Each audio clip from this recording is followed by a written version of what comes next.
Welcome, everybody. My name is Mark Getz, and I'll just give you a little background on myself to get started so you know who in the world it is that's talking to you. Thanks for signing on from all over the world. Our last count, we had 9 countries and 5 continents. So some of you have to be in the middle of the night, I would guess, right now, or a lot different time than we are. So welcome, and thanks for trying to stay awake during this. I'm a lay Bible teacher, so I have really no Bible education or training that's formal, so you probably need to know that first of all. But just a little bit about myself, and this will come into play later. I am from I have a large family, so here's my large family. That's how big it is. It has to fit on something that big. So we have 8 kids, 3 of them are married, and we have 2 grandchildren. And so that's really kind of the start of my story. We started just being parents that wanted to teach our kids the stories of Scripture. And so Ruth read to them every night, and about a half hour every night she'd go through a series of stories. And then she'd go back and do a set of Bible stories and read them through. And then she'd go do Little House on the Prairie. And this reading, it was some of the best narrative Bible teaching that I've ever seen. It was very effective. Only trouble, I couldn't do that because when I would read, I would fall asleep. So I couldn't do that. As our kids got going, we got into the Sunday school ages. When we moved to town, I was asked to teach 3rd grade, and I'd never really 3rd grade Sunday school. And as I was teaching for a whole year, and we went through chronologically the stories, I'd take a picture and put it up on the wall and then review it with them as we do each story. And then about 3/4 of the way through the year, I looked up and realized that those stories were not individual stories, that they fit together into a larger storyline. I'd never seen that before. I was absolutely blown away, and it opened me up to the storyline of the Bible and the power of stories bringing you into what God has done. So I just thought, if I as an adult had never seen that, even though I was raised in the church, I bet other people hadn't either. So I started doing adult Sunday schools and teaching things like that, more for my own learning than anything else, because I learn best when I teach. And I also was doing, again, as my kids would grow older, I'd do the boys' Wednesday night program. And I realized that these young kids didn't know the stories of the Bible, and I didn't know how I would refer to them and teach about them, but I realized they didn't know them. So I was looking for a better way to do that, and that's when I met John Walsh, who's on the call with us here, who was a professional storyteller, and I asked him if he'd ever thought about just telling the stories of the Bible in order, just so people would know them. And he wasn't too interested at first, but eventually we got together and started doing that. And that was my introduction to storytelling or narrative teaching of these stories. And so that's how I kind of got started. And now I've used this narrative teaching method at all different ages, from children's church to special needs kids to high school adults, in Sunday school and group settings, and in also even in community classes.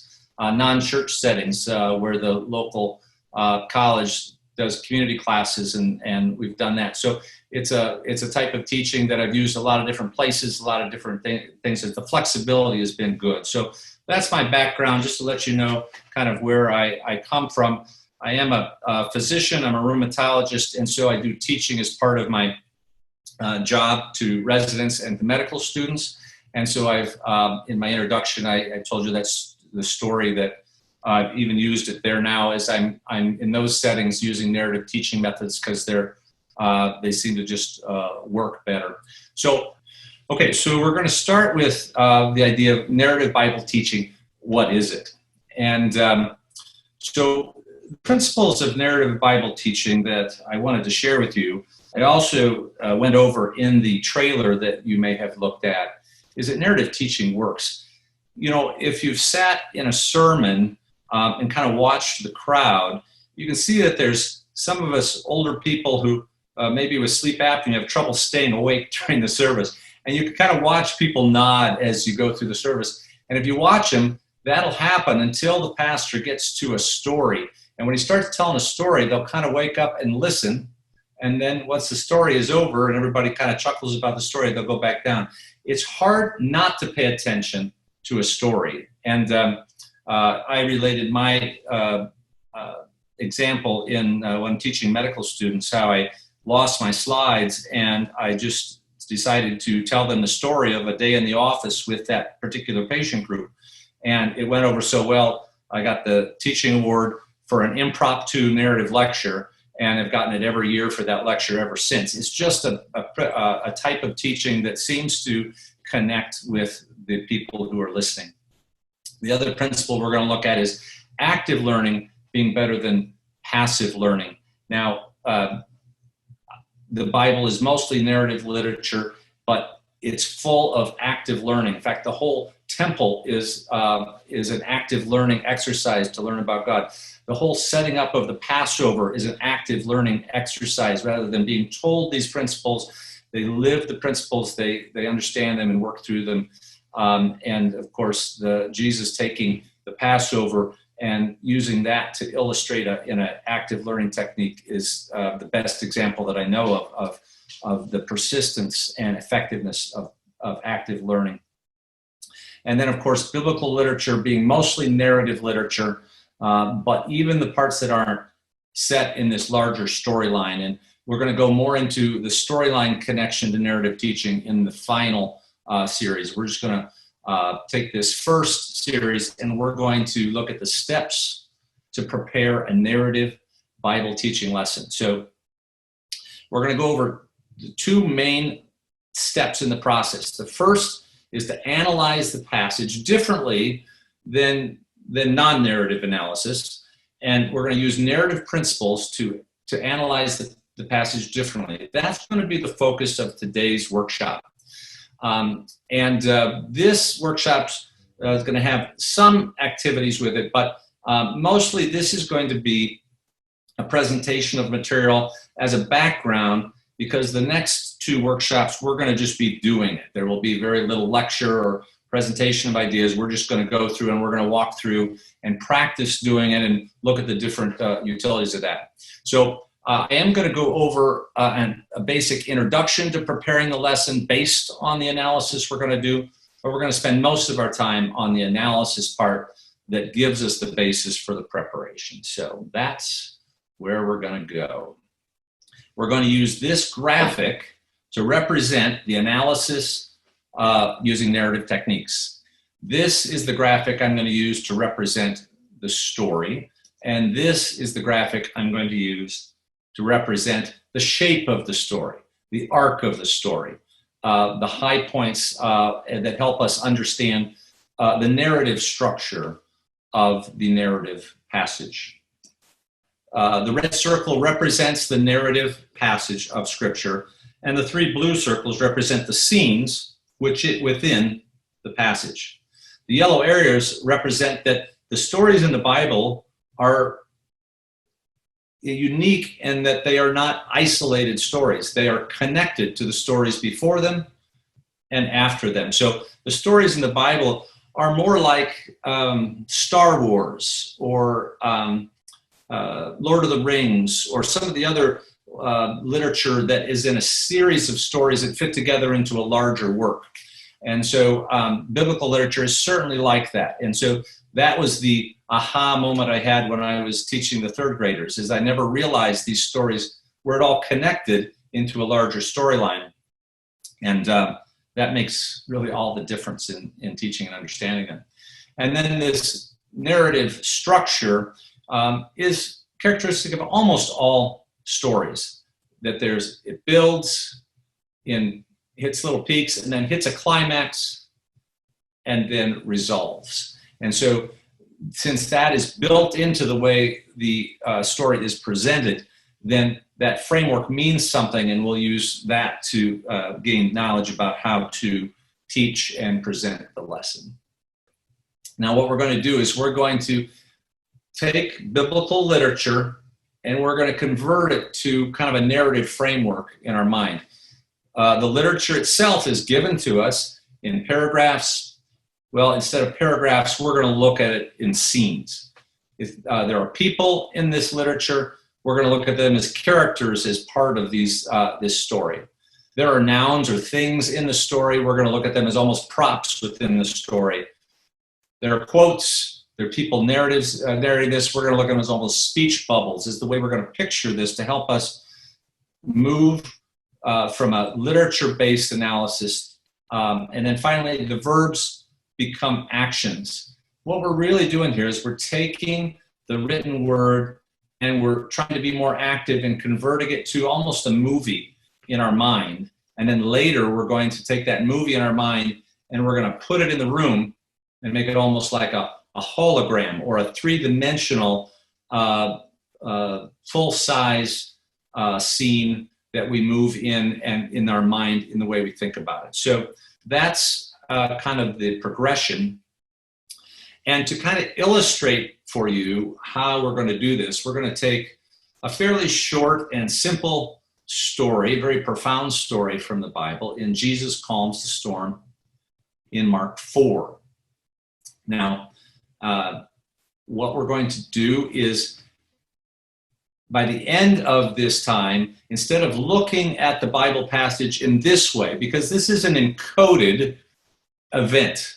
This is an event that people saw and heard, and then Mark took this and he summarized it. He edited it and he put it into words and then put it on paper so that we could bring it back again. So this is how we look at the text, but we're going to pull that out and we're going to make it look more like this in our mind, that we're going to see the scenes, we're going to see the shape of the story, and out of that, we're going to see all the main teaching points and the structure that Mark used to put this into this written code that literature gives us. So that's where we're going to end up. So when we're all done, instead of looking at the story in Mark on the written page, this is how it's going to, this is a representation of how it's going to look in our mind. But really what we're going to see is not this step, but we're going to see the scene as we imagine it in our mind. And then we're going to see the scene come up and be around us. In this way, this exercise in thinking through the story helps us in our narrative preparation and understanding of the story, and really helps us communicate with people. To be honest, this is what happens naturally when somebody asks you how your vacation was. You could write them. You could write it down for it and edit it and do all these things. Or you could draw them pictures and help them understand it. Or you could have taken video and show that to them. Or you could just tell them about it and you see it all in your mind. And when you use conversational summarization of the things that you see in your mind, it's so easy to do and so easy to listen to that people do it without any effort or even thinking. So that's what we want to get to. We want to get to the point where you can relate the stories that were in Scripture in a way that is easy to listen to and easy to understand, like when somebody asks you about your vacation. So that's where we're going. That's what the narrative principles are. Okay, so let's go back to this story and let me read it to you. Now I want to tell you that the steps we're going to go through aren't necessary for everybody. If you're a natural oral learner, then when you hear this story, it automatically activates your imagination. Your ability to picture is so good that you can see the story in your mind and all around you. Most of us who've been hampered by formal education have learned to rely on the written word to store our ideas, and so we don't activate our imagination quite as readily to see that. So I want you to listen to the story that you've heard before and think about what you see and how you hear it. As evening came, Jesus said to his disciples, "Let's cross to the other side of the lake." So they took Jesus in the boat and started out, leaving the crowd behind, although other boats followed. But soon a fierce storm came up. High waves were breaking into the boat, and it began to fill with water. Jesus was sleeping at the back of the boat with his head on a cushion. The disciples woke him up, shouting, "Teacher, don't you care that we're going to drown?" When Jesus woke up, he rebuked the wind and said to the waves, "Silence, be still." Suddenly, the wind stopped, and there was a great calm. Then he asked them, "Why are you afraid? Do you still have no faith? The disciples were absolutely terrified. Who is this man? They asked each other. Even the wind and waves obey him. So they arrived at the other side of the lake in the region of Gerasenes. So just stop and think. What did you see? How vivid was it? Do you remember the details? What did you picture when he was done teaching at the end of the day? What time of day was it? Who decided to go to the other side of the lake? Who got into the boats? How many boats were there? What time of day was it when the storm came? Where was Jesus lying? What did it look like he was lying in? How bad was the storm to the boat? And so on. These are the things that when we stop and think about them, we wonder how much we really saw. Well, that's what we're going to go through and do a narrative analysis that just helps us to see what's going on.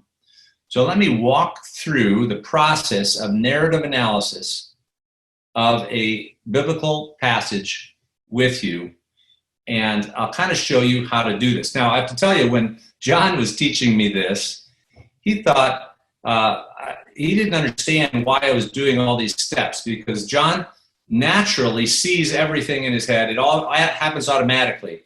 And he could not understand why I was drawing all these pictures and doing all these things. And some of you may be like that. So this may be a lesson in futility. But for those of us who are helped by this, I think it still helps give us an idea to focus on the details of the narrative structure, and really helps us in preparing the lesson we have coming up. So a lot of these principles are used to learn to tell the story. So if you did John's class, you'll see these are a lot the same. But I'm not using it necessarily just to tell the story, although I can do that as part of my lesson. I'm using it to get teaching points into structure for preparing a lesson to teach people and have them investigate it and see it for themselves. So we take this passage. You notice that there's a lot of things in here that Mark didn't even put in here.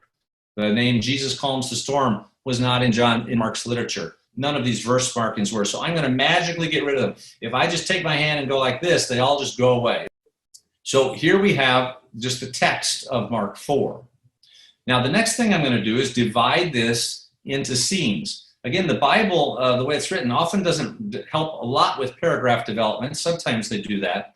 But we're just going to take the scenes and we're going to divide them. Now, scenes usually are broken down by either geography of the story or the time of the story. So let's just divide this. The first part occurs on the west side of the Lake of Galilee. The middle part occurs in the middle of the lake, and the bottom part occurs on the east side of the lake. So it's a nice, easy, natural division. Now, the majority of the story occurs on the lake during the storm, and the second after the storm. So there's the time divisions. So you can have either 3 scenes or 4 scenes, however you want to do this. I kind of have 3 scenes, and the middle scene has 2 sub-scenes in it that are time divided. But it's just a way of dividing the story into natural breaks that are really dictated by the way the story was written. Okay, so we've divided the story, but now we're going to move this onto a sheet of paper to help us move our imagination along. So I'm going to go ahead and draw this lake, west side, east side, and on the west side, it was evening, so the sun's setting over there in the west. So I like to draw to get that started. And then I go ahead and just divide the scenes. The first part occurs on the west, the second in the middle, and then the time divisions right there. So the divisions in the scene occur naturally here in this one. Then what I do is I go back to the passage and I look for the characters in the scene. So I just go through and I circle them. So in the first one here, Jesus was teaching, the disciples were there, the crowd was there. Jesus and the disciples are in the boat in the second scene, and the same people are there in the last part of the scene. So I take the characters and then I look at the nouns, the things that are there. So I have the people and the things. That's my first step. I want to know the concrete parts of the story. So it was evening. They were on a lake. They got into a boat. Other boats followed. That's the first scene. So if we go and draw those things, And by the way, you have to be able to draw poorly to do this well, because you have to do it fast. It does not need to be good. But you see the sun setting over there. You see that's evening. You see the crowds that he was teaching. Jesus is represented there in the middle and the disciples there. And there were boats along the lake. So those are the people and things mentioned in the first part of the story. And so there's your first scene, the concrete parts of the first scene. Now, if we go back and do the same thing for the second scene, we have a storm, high waves, the boat, the water, the cushion that he was sleeping on. And so we put those in. I drew the boat and the people in the water, the storm, Jesus laying on a cushion and the disciples there. And then afterwards, it's just Jesus and the disciples. So the left side of the boat represents before the storm or during the storm, and the right side after the storm is kind of the way I draw it. It doesn't matter. You're just doing this to get your mind as kind of a really just a crutch or a way to get your mind thinking about this into a more active way. You do not have to rely on these pictures. They're just a way to get you there. And so in the last scene, there's nothing there but the other side of the lake. So as you can see, now what we have is we have three scenes, and we have all the main parts there. Now, but that's not the whole story. So we're going to go back. And now the next thing we're going to do is we're going to look at the dialogue in the story. And so we have a dialogue in the front. I don't care what it says. I just want to note who says what and where in what part of the scene. So the disciples say, "Don't you care?" In that part of the scene, Jesus rebukes the wind and the waves and then says to the disciples, "Why are you afraid?" And then the disciples want to know, who is this guy that even the wind and the waves obey him? There's no narrative in the last section. So if we look at those, and then I like to just put in speech bubbles so I kind of know what's there. And you can kind of remember that Jesus wanted to go to the other side of the lake. The disciples wanted to know if he didn't care. He rebukes the wind and the waves, asks them why they don't have any faith, and they say, "Who is this man?" So it's a fairly easy narrative or a flow of dialogue in the story. But you can see now the story is kind of coming together in a different way or a more exact way than you had in your mind before. Now, finally, what I like to do then is go back and look at the linear action of the story. This is kind of fun because you just go through and look at the verbs and just see what happens. So the first thing is evening came. Then Jesus says, "Let's go to the other side of the lake." So they took Jesus, they started out, and other boats followed. So that's the action in the first part of the scene. After that, the storm comes up, the waves break into the boat fills with water, Jesus is sleeping, they wake him up, he rebukes the wind and the waves, he talks to the waves, the wind stops, he asks them a question, and then they're terrified and they ask themselves a question. After that, they arrive. So there's the verbs. So I take the verbs and I don't write them anywhere. I just follow the linear flow and I watch how Mark has described the action by really almost taking the camera on the scenes and focusing on different things. So this is the way he looked at the story through his eyes. Evening came. Jesus said, "Let's go to the other side of the lake." They got into the boat. They took Jesus in the boat and they took off. And other boats followed. That's the action in the first part of the scene. Then the storm comes, the waves break into the boat and fill it up. And then the disciples say, "Jesus, don't you care? We're about to die, Master." He gets up and he rebukes the wind and the waves. He asks them why they're so afraid. They're terrified. And they say, "What kind of man is this?" And then they go on to the other side of the lake. So you can see that we've followed the linear flow of the story, and we have this in our mind in a way that's a little more exact and focused than we did before. So this is how I just take any narrative passage and just convert it quickly into kind of a quick sketch in my mind that helps us to understand what's going on there. Okay, so what we're going to do now is we're going to take that scene, and I want you to just kind of close your eyes and see how much better you can picture what was going on now that you've gone through each of those details. Because now as you close your eyes, you can maybe see the sun going down. You can see Jesus wanting to go to the other side of the lake, the disciples getting him into a boat, other boats leaving, and then heading off. And because it was evening, then I think we have to picture it as darker. And then the storm comes up, and maybe you can't see anything, but you can feel the waves, the wind in the waves, and the waves crashing over. And Jesus is asleep in the back on a cushion. He wants you to see all that. And the disciples, what they're all doing until they come to shake him and get him up. And then he gets up in the middle of this raging storm, says his words, and immediately all just becomes like glass. And then they're all dripping wet looking at him, and he's like, what is wrong with you? Where's your faith? And they go from being terrified of the storm to being terrified of him. So that's, you can see that how your mind's eye can see better, and then you're heading off the other side, how you can see the story better in your mind than you ever could before. Now, did we picture it accurately? We don't know. We weren't given an accurate picture of what they looked like, or what they were wearing, or what what the cushion looked like. We didn't do any of that. But still, the very act of Mark telling the story in limited detail helps you do that. So what you've done now is you pictured the movie in your mind.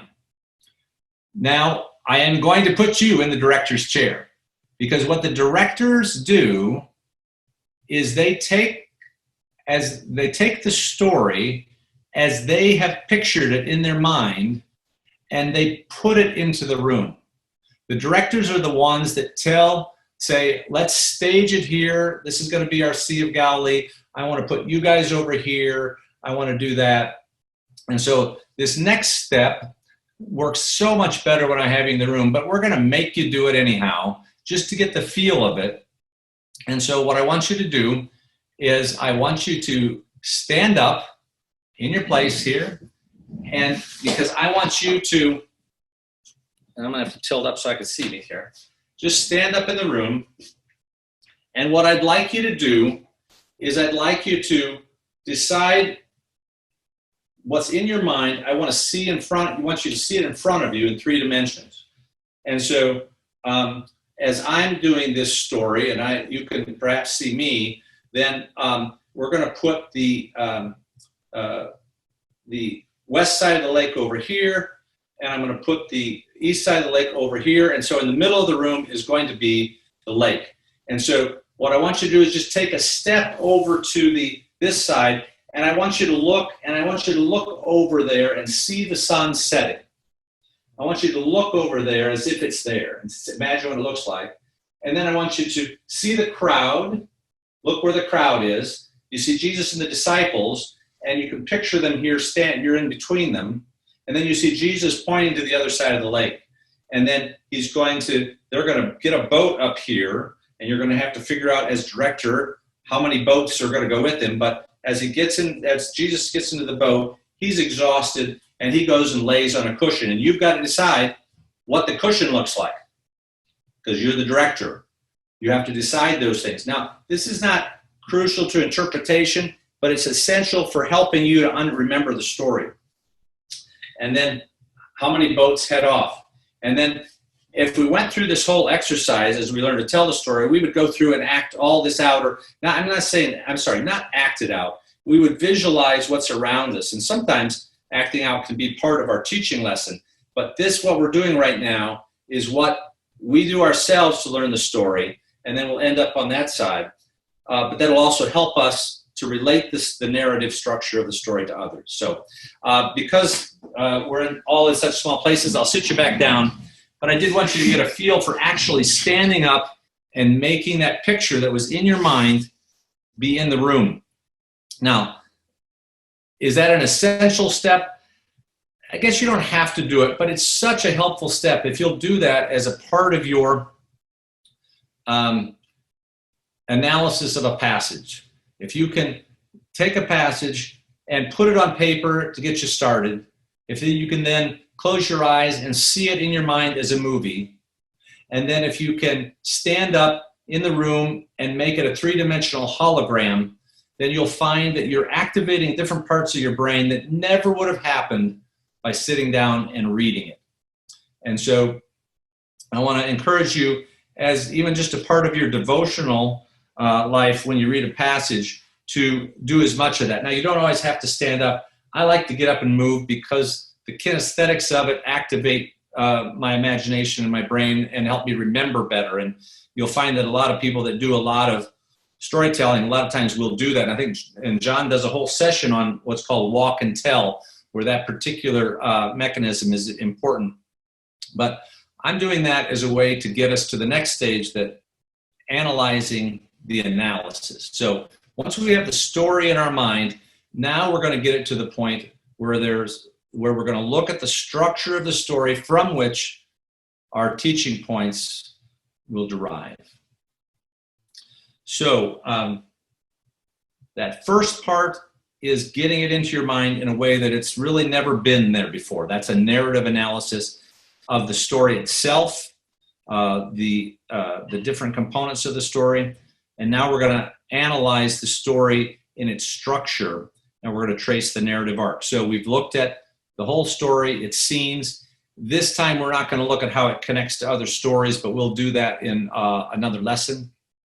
And now we're going to take our time to look at the narrative arc of the story.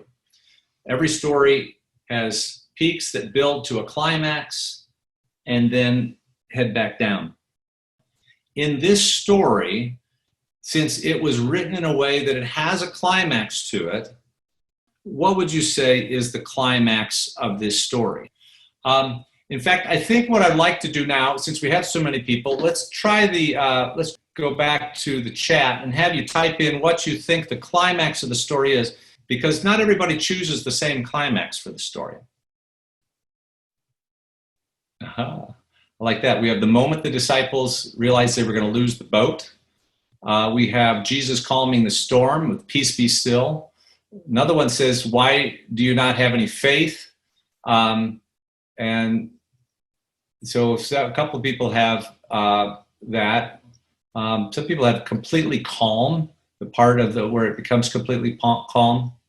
So, I picked the climax of the story, like some of you did, as to the peace be still, the time where he did calm the storm. And so right there is where I put it. So I would take my little graphic, my story that I used, and I'll use this to help prepare the lesson now or finish the analysis. And I'll just mark that to the peak of the story. But is that right? I don't know. I'm not looking to see whether it's right. It's just a way to help us analyze the story, because there are certainly other important parts of the story, like Master, don't you care that we're about to die? Or where is your faith? All those are in that center part of the story where you feel it coming. And you could say they all together form a climax. But the point is, what you've all done is you've identified the peak parts of the story. The peak parts of the story are, don't you care if we die? Peace be still, or where is your faith? Those are the peak parts of the story. They're in the center of that. Everything before that is a build. Everything after that is a resolution. And so no matter how you decide to teach this lesson, it's got to center around those as being the main ideas. So that's how you kind of take a story structure and helps you to come and land on something. And I think it's kind of helpful to know that there isn't just one answer there, that you have several different main teaching points that could be there, or you could lump them together. Now, the second thing that I do in terms of analyzing structure, after I analyze the climax or the key points of the story, is I look for unique characteristics of the story. What is unique about this story that kind of sets it apart? What is it about this story that's unique? When you think of this story, what are the unique parts of this story that set it apart from other stories in the Bible? If you were going to refer to it, how would you refer to it? We have Jesus resting during a storm. Oh, I like that one. Jesus was asleep on a cushion. Hmm. Three big questions. Jesus reprimanding his disciples for lack of faith. Hmm. Jesus' power over nature. Those are good. Now, let me make things even simpler for you because we have such a learned group. You're really heading right to the theology, the deeper parts of the story. What I'm saying, when I look for a unique part of the story, it's on a lake. It's in a boat. It's in a storm. I like the one I'd never thought of before, sleeping during a storm. Those aren't heavy parts of the story. They're not theologic parts of the story, but they are unique parts of the story. So that's the next part of the analysis I look for. First, main points. The second, unique parts of the story.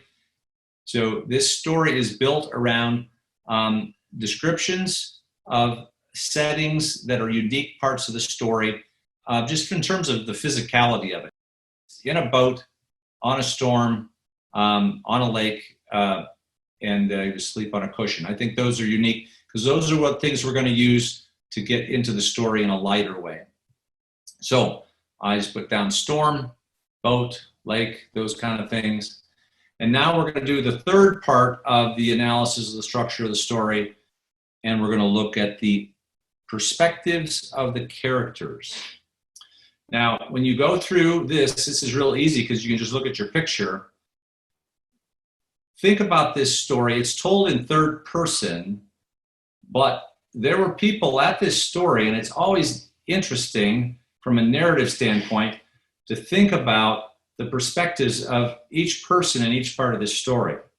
So now I'm going to make note that there was a crowd at the beginning of this story that left. They left as evening came. There were people who got into the other boats. For some reason, Mark thought that was an important part to put in there. I'm dying to know what happened to the other people in the boats. I hope they're okay. I don't know if they were all other disciples, but it's an interesting part of the perspective. Certainly the disciples in the boats are the ones we focus on because we, I think, relate with them the most. And then also the different perspective of the same disciples after the storm was healed. What I've done is we've gone through an analysis of the passage using narrative principles. That's all I wanted to show you how to do that. It's not rocket science, it's not new, but it's not usually done in detail by most people as they analyze. In fact, most of the time, I think we all, being deeper thinkers and exposed to this, kind of go to the deeper meanings of the passage right away and forget a lot of this narrative structure and important parts of it. So what we've done is we've taken a passage, put it on paper, moved it to a movie, moved it to a hologram, and then examined the structure. And then within that examination of the structure, we have noticed the key points of the story as defined by the structure of the story. There may be other things you could get out of the story, but as defined by the structure of the story, those are the key points. The don't you care if we die? Peace be still. Where is your faith? Those are the three key points. We've identified unique characteristics of the story, which are it's on a lake, in a boat, in a storm, asleep in a storm. And then we've looked at people that were included in the story that have a perspective that sometimes isn't always focused on, but is there, and sometimes is focused on. So we have the crowd, we have the people that got into the boats, we have the disciples during the storm and after the storm, and then we end up on the other side of the lake after we're all done. So that is how you go through a narrative analysis of a story. And from that narrative analysis, now what you have is a structure on which to prepare your lesson. And so once we've done that, then this is what we have. Remember at the beginning I said we're going to go from text to a representation of a narrative passage. This is what I have when I'm ready to start preparing my lesson. I have a story that is represented here, but it's already in my mind and in the room. And then I use this diagram to bring the teaching points. So I may not use all these teaching points. I may just use one of them, but these are the ones that, based on the narrative structure of the story, are available for a narrative preparation and presentation of a story lesson. You've watched me do that. Now, when we do the next workshop, what you're going to find is we're going to do that together. I'm going to walk you through it, but you're going to do it. You're going to take the passage. You're going to divide it into scenes. You're going to do the quick drawing that takes all the narrative structure of it. You're going to do the story analysis and pick your points. And when you're done, you'll have another biblical passage with a similar diagram to start your lesson preparation. Now, next, what I'm going to do is I'm going to give you an overview so you know why we did this, of how you use this to prepare a narrative teaching lesson. So this is for highly literate people. How do truly oral people process narrative? They do everything you just saw without thinking about it. It happens completely naturally. When selecting a story, how do you choose how many scenes to include? That's a good question. First of all, it doesn't matter. You're doing this just as a tool to help yourself see the passage, see what they was describing, and using your imagination. So I just tend to use whatever divisions give me a simple group. And so I usually try and keep the scenes down to 3 or 4 scenes. And then I'll sometimes, just like I did here, I'll break a larger scene into sub-scenes, but that's just the way my mind works. It just helps. When you've got to have 11 scenes, just doesn't seem to lend itself well to the way our minds work to remember things. But if your mind does that, then you can do 11 scenes. It doesn't matter. So I work well in 3s, and so I'll tend to subgroup so I can keep things in 3s, but sometimes it's 2s and 4s. But I would say, remember, you're doing this as a tool. Now, I will say this, you don't have to do, once these steps become natural for you, you don't have to do them all the time. Once they I certainly am less reliant on this process now than when I started doing it, but I really needed to do it when I first started, or I just couldn't get there. And I think, like I told you, John never could figure out what I was doing because he did not need to do this. He could automatically move to a movie and to a hologram. In fact, I remember when I first figured this out, I said, John, you can see the story. He goes, oh yeah. I said, yeah, I'm in it. I can see what's going on. I still remember that conversation. I was like, well, that makes perfect sense why he doesn't need to do that, because it just happens. So this is, like I said, I'm interested how many of you do this naturally without having to do this process. But for those of us that don't, it really, I find, is helpful, and other people have told me it's helpful. We have some questions about analysis of the emotions experienced by the characters, and also the senses, the sounds, the feelings, the smells, etc.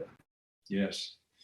Well, to me, that's what this analysis brings to you, because as you imagine what it looked like, and as you put yourself in the place, you start wondering about those things. They become excellent, interesting teaching points. The nice thing about this is you know what's in the text and what isn't. You know when you're using your imagination and when it's not there in the text. But it's still, the whole reason stories are such good teachers is because they do engage your imagination and make you wonder about those things. Several people are asking about points you've made and wanting to see a list of the points you've made. And I think we just want to let them know that we will distribute a page handout after this workshop that will summarize what you've gone over. That is correct. And then how does it work for a group of people to do narrative analysis together? It is a riot. It's so much fun to do. In fact, I think what you're going to find is that narrative teaching depends on what you choose to do. Often I just go through these steps with my class with some modifications, and that's the lesson. It works great. How much can you embellish to paint the scenes? In terms of the embellished part of these stories, I'm not advocating embellishment, but I am advocating wondering about what was there. I think that there's a difference between telling the story as if that's the way it happened and telling the story the way it happened or the way it's communicated and wondering about those things. I think that's a great tool. And I think it helps differentiate between what it says and what we wonder about what it says. I think that's a great tool, actually. Another comment, I automatically picture the scenes and the important points I want to teach and make memorable. Would you say there is usually an important point during each scene? Well, I don't know that. I mean, often you can find something that you want to emphasize in each scene, but there's some pretty dry Bible passages out there. It's just, I wouldn't force anything that's not there. There's enough there to teach on. I think that's the advantage of this is you can expand or contract and move along to what you want to do. But you don't have to force it. It's there. All these points are there. You didn't have to come up with them. Do you read the text to your audience, tell the story, embellish the story, fill in what might be happening with the characters? Okay, that's a good lead into where we'll go next, because I just wanted to, now we're getting into then how do you use this to present? That's an excellent question, and we'll be going over that one in detail. So let me move on now to how we actually use this structure to prepare a lesson. And so now this is the brainstorming part of things. Before you were really doing analysis of what is there. Now you're doing brainstorming of things that you can use as teaching tools within a lesson. And the first one I like to start with, after I've done this analysis, is to create an opening. The reason I want to create a good opening is because it hooks your audience. It makes people interested. Now, you don't have to do this, except I'm just telling you it works. And so I put a lot of effort into creating a good opening. So let me give you an overview about it. I'm not going to teach you this. This is just overview time, but this is what we'll spend time on in the next lesson. This is where I take the unique elements of the story and do something tangential off of them that is fun. The most important part of an opening is not that it's theological or deep or profound. It's that it's fun or interesting, because that's where people want to start. This is like conversation. If you go to meet somebody and you say, so what do you think about Arminianism? They're going to be like, oh my goodness, we haven't even met. I don't even know where you work or anything like that. You just can't go there with people. You've got to start with, how's the weather? Where do you work? You've got to start that way. And same way with a group that you're teaching a lesson.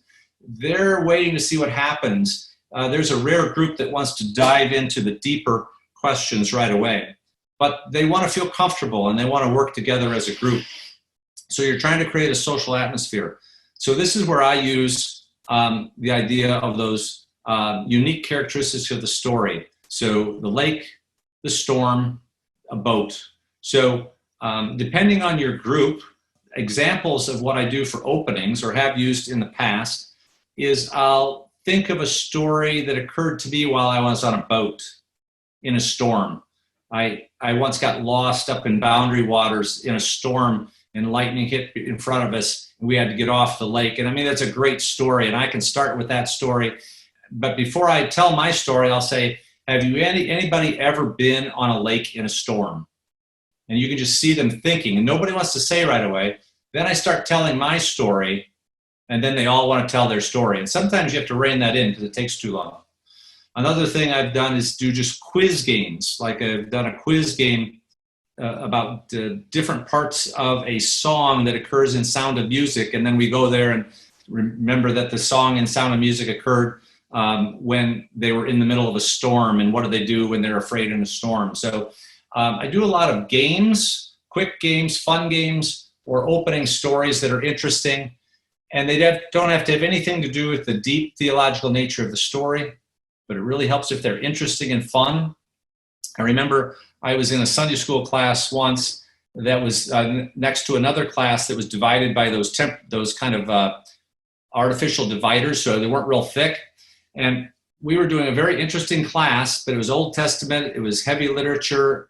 It wasn't a lot of fun, but it was interesting. But in the class next to us, the guy that was teaching was having fun with his class, and they kept laughing all the time. And everybody in the class kept looking at the wall, kind of like you could tell they're like, I wish I was in there, because that group's having fun. And we're interested, but we're not having fun. If you can get a group to have fun, they'll stay with you. And so this opening is key because it lightens up the group and does that. So it really helps, though, if it connects somehow to the story, because then I make a transition. So we're first going to talk about next lesson about how to create a good opening. And we use the tangential points of the story to do that. Secondly, we have to decide how to get others to picture the story. So there's different ways to get other people to picture the story, but you want them to be able to picture it the way you have just been able to picture the story. So if you just read the story, to be honest, people have trouble following a publicly read story. It's hard for people to keep their brains engaged with a publicly read story. They tend to stay with it for a while and then either get lost in the words or daydreaming. It's very difficult for people to listen to a publicly read story. That may be a sign of our times, I don't know, but it's absolutely true. If you just watch how people in church listen to when the Bible passage is read, you will not see engagement. You will see it's not happening. You can see what engagement looks like on people's faces, and listening to a read story does not produce engagement. Unless, sometimes if you have them close their eyes and shut everything else out and urge them to imagine what they're hearing, then that happens. But I'll often start with reading the passage. Why? Because it honors the text, it refers to the text, and you can always go back and say we read to that, but then I'll usually do some kind of retelling of the story. And a retelling is either a conversational retelling of the story in storytelling fashion, or however you want to do that. But often, especially when I have kids, I will get them up and have them act out the story and go through and be the people in this hologram that we've just already been through. There's different ways to do that. But when you're done presenting the story, your goal is that they see the story the way you see the story. I think this is the most important part of the lesson. Even if they never hear you give your great thoughts on how important it is about what Jesus said or the disciples were thinking, or how you figured out how to stay calm in a storm, if they can remember the story better, it will stay with them. And they will recall it when they need it. I think that's so important. I know one of our friends, Chuck Broughton, when he was counseling inmates on death row, he had 15 minutes and he didn't have any time to talk to a guy that was having trouble. And so he just said to him, "Do you feel like you're in a boat?" And the guy said, "What do you mean?" He said, "Well, remember when Jesus was on the boat and he was asleep and the disciples thought they were going to die, and they went and woke him up and said, 'Master, don't you care that we're going to die? Is that what you feel like? Do you feel like things are going terrible and Jesus isn't listening? He's asleep?' And he goes, 'Yeah, that's what I feel like.'" Well, the reason he could do that is because that guy had heard the story before and could picture it, and he was with him there. He could refer to it. So if you can get people to picture the story with whatever techniques you use, and a lot of them will be the same ones you use to learn the story, then that works well with that. So that's the second part we're going to go over, is different ways of getting others to picture the story. Some we've gone over, Some we'll talk about more in detail, and we'll practice them. The third now is pick a way to explore the story. Now, those of us that do a lot of teaching tend to focus on this one. And we tend to sermonize at this point, and that's not bad. But I'm just, I guess, saying, I think getting people to understand and remember the text of the story may be a more important goal than listening to us sermonize about it. Now, there are different ways to explore the story. The classic is to sermonize. Tell people what you think and what you've learned from the story. It's a good way. It's probably the least effective mechanism because, again, people haven't discovered those things for themselves. And but it certainly is nice for those of us that sermonize because we've learned from it, and we learn a lot when we sermonize. But the class doesn't quite as much. So we're going to talk about the different ways to explore the story using active teaching techniques. And so this is what we're going to spend a lot of time on, ways to get people to interact with the story.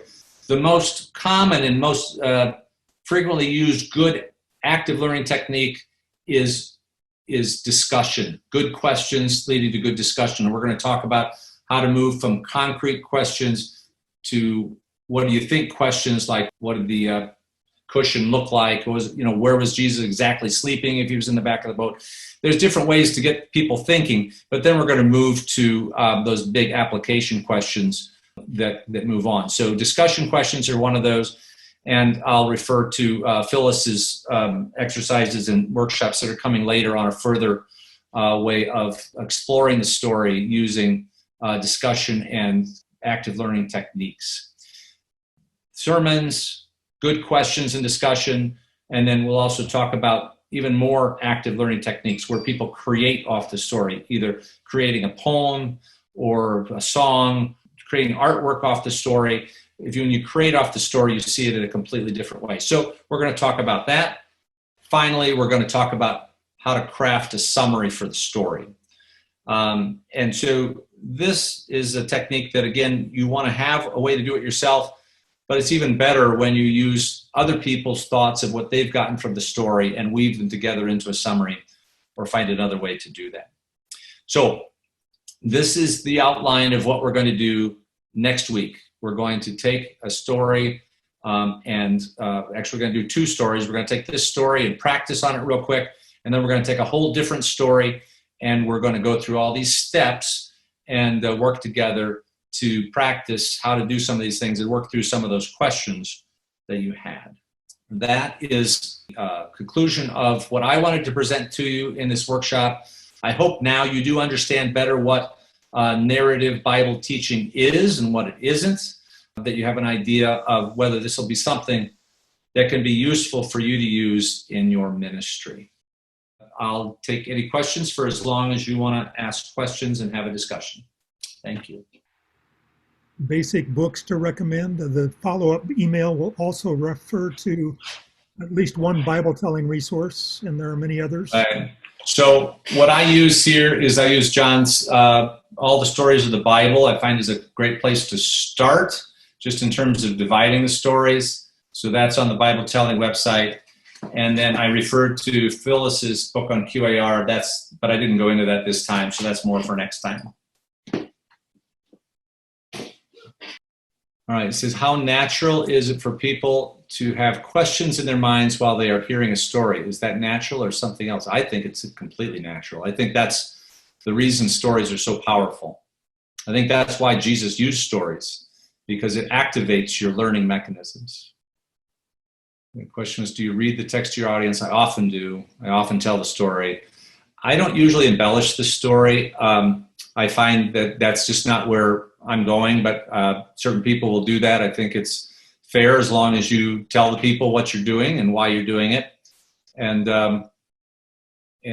so I think that's individual in terms of how people do it. But I don't shy away from any story ever. I just feel that if you put it in conversational context and let people wrestle with it, I love it when the stories don't make sense and you can't answer the question. My favorite, when I was doing the community Bible class, people would come up with all these reasons why they didn't like this story. And I would say, I agree with you. It's a hard story. And then I'd go on to the next question. I just let them stew in it, because my favorite part of the Bible is that it just makes you uncomfortable. And I think that's a great thing about these stories. I think they were designed to make you uncomfortable, and I don't have any trouble with that myself. Mark. The last question here is, do you tell the story from the perspective of different characters in the story? I don't tell the story, because if I tell the story, I do it in a conversational, accurate retelling of the story. But I explore the story from the perspective of different characters in the story, and that will be part of our story exploration next week. Would it be okay to link a verse to these stories? I think it would be awesome to do that. I think I was talking to a guy that was, one of my favorite stories is there was a gentleman in Southeast Asia, I forget where he was at, but he would go out and tell the story of Cain and Abel, but he would just tell it as a story. There were these two brothers and they didn't get along, and he would tell that story and they would be like, that's a great story. Where did you get that story? And he would say, well, that's a story in the Bible.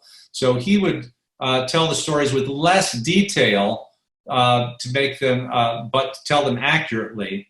And so he would link the whole story to the book of Genesis. But I think all those are legitimate. How much backstory, background knowledge, context do you tell in advance before engaging people with questions? That is part of the story presentation that we'll go over next time. But it really depends on whether the story stands alone or needs the larger context of the surrounding story or storyline. I love context. I love Bible storyline. I tend to overdo that, if anything else. I have never found it to be a huge problem, except for the time that it takes to do it. But I think that's a great strategy. To use different angles on the same story based on your audience. Would you repeat a story to the same audience in different meetings, helping them to pull out different truths than before? I haven't done that as much, but I love that idea. I think that makes perfect sense. What I was talking about was stringing together stories throughout different centuries that overlapped. So the story of the Passover would overlap with the story of the tabernacle, which would overlap the story of the census, which would overlap the story of the Last Supper, which would overlap the story of the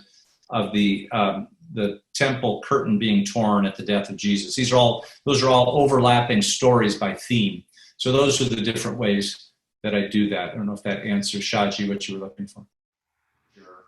I mean, there's some stories that just tell themselves. Like today's story tells itself. The next one we're going to do, the demon-possessed man tells itself. That's easy. But there's a lot of stories that are difficult to tell. Try and tell the story of what happened on Mount Sinai and try and read that. It just is laborious to get through. And there's all these laws and tabernacle things that are in there. It's just tough to get through. And so you really have to, edit that story to get it to be told to be a story.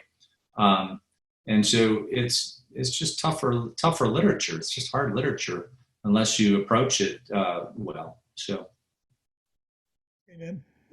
Any helpful advice when using a story that has a lot of dialogue rather than actions and things? Yes, get John to tell that one.